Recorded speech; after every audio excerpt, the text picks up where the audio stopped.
Ready to turn that awesome Zalando gift card into a wardrobe upgrade or a stylish treat for yourself? First, make sure you have your Zalando gift card handy. You'll need the unique code to redeem it. Now head over to the Zalando website or open the Zalando app and start shopping. Browse through their amazing selection of fashion, shoes, accessories, and so much more. Once you've found everything you love, add those must-have items to your shopping bag. When you're ready to check out, click on the Proceed to Checkout button. You might need to log into your Zalando account or create one if you haven't already.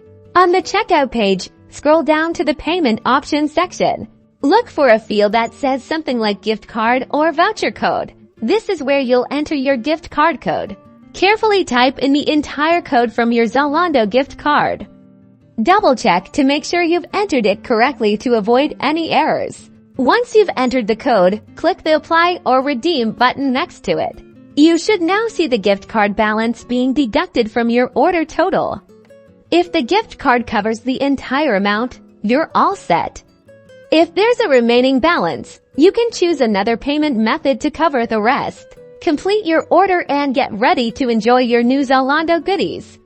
Redeeming your Zalando gift card is that simple, so happy shopping!